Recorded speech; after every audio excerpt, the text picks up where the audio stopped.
Que la paix, la miséricorde et les bénédictions d'Allah soient sur vous. Salam alaikum wa rahmatullahi wa barakatuh.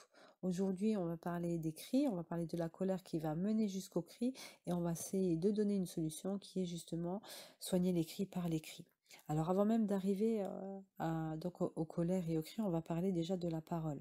Allah subhanahu wa ta'ala nous dit de nous adresser les meilleures paroles. On a une ayah justement dans le Coran qui dit, dis à mes serviteurs donc d'exprimer les meilleures paroles car le diable sème la discorde. Une autre fois, on a une parole qui est attribuée à notre prophète Mohammed alayhi salatu wassalam. Allah dit, si tu avais été dur, il ne t'aurait pas suivi. Alors, notre prophète était doux, il parlait doucement donc à son peuple. Et on va voir justement que même à quelqu'un qui a un autre point de vue, on doit s'exprimer de la meilleure des manières. On a le plus grand exemple, donc Moussa alayhi salam, lorsqu'il doit aller parler à Pharaon, à quelqu'un qui va aller jusqu'à dire qu'il est lui-même Dieu, Allah lui demande d'aller lui parler gentiment, d'aller essayer de le remettre dans la voie droite, d'aller le faire redescendre un pied sur terre et de lui dire donc de ne pas montrer de l'orgueil dans son discours. Une autre fois, avec le prophète Lot, alayhi salam, lorsqu'il parle à son peuple, il parle de manière douce et il dit même, il va proposer même ses filles en mariage pour qu'ils ne transgressent pas les lois d'Allah Azza wa Jal. Une autre fois, Allah nous parle, nous montre justement la parabole du bel arbre, celui qui a la bonne parole, qui est bien ancré, qui est ferme dans ses paroles. Il va dire justement, c'est l'arbre qui va monter jusqu'au ciel et s'élancer dans le ciel. C'est celui qui a la bonne parole sur cette terre. On voit justement cette politesse également dans la famille, le père vis-à-vis de son fils. On peut le voir avec Luqman, alayhi salam, ou Yaqub, ou on voit également Ibrahim, alayhi salam, ou Noah, qui vont parler en utilisant des terminologies, en disant mon fils chéri, ou en parlant, en invoquant pour leur père ou pour leur fils. Ils vont utiliser des termes qui sont doux, et voilà, pour qu'on prenne l'habitude au quotidien d'utiliser des termes qui sont doux. Mais on peut voir également qu'il y a des prophètes qui se sont mis en colère. On voit Moussa alayhi salam, lorsqu'il va descendre du mont Sinaï, il va arriver et il va voir son peuple en train d'adorer le veau d'or, et il va se mettre en colère et prendre les tablettes et les jeter au sol.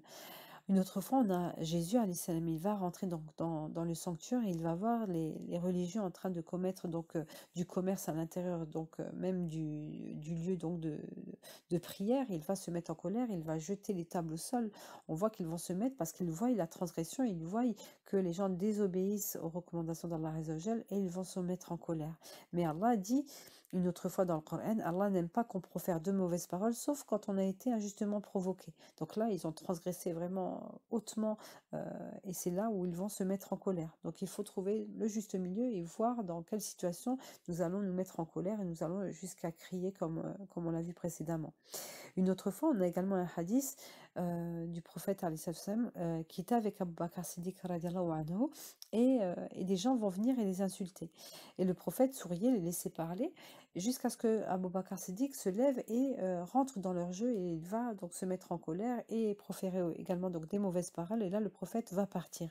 Il va se mettre en colère et partir.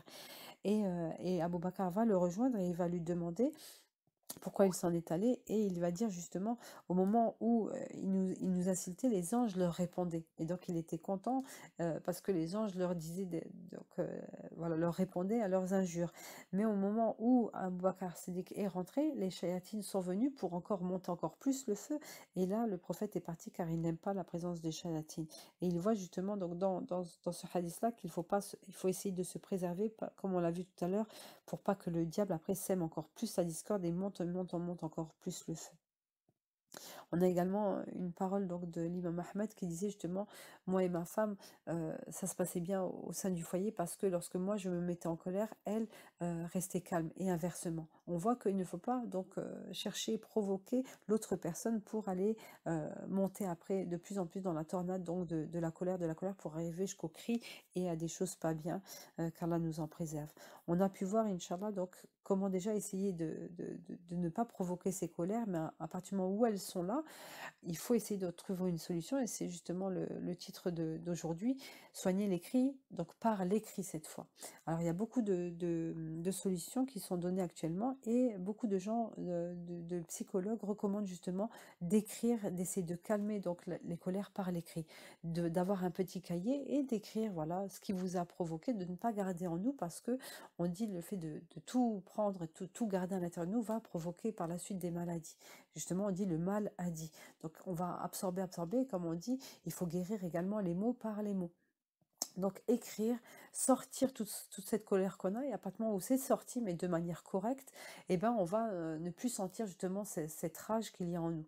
Donc aujourd'hui, on sollicite, on préconise plutôt donc de prendre un cahier, de prendre une feuille, de dessiner, d'écrire, de sortir toute la rage que nous pouvons avoir en nous et de se vider comme ça pour ne pas monter tout doucement la colère, pour que ça fasse après des dégâts par la suite. Donc c'était la leçon d'aujourd'hui, Inch'Allah, à la lumière du Coran. Qu'Allah il nous aide, Inch'Allah, à l'adorer de la meilleure des manières. Allahumma a'inni ala dhikrika wa shukrika wa husni ibadatik. Qu'Allah il nous aide à se souvenir de lui et à l'adorer de la meilleure des manières. Assalamu alaikum wa rahmatullahi wa barakatuh.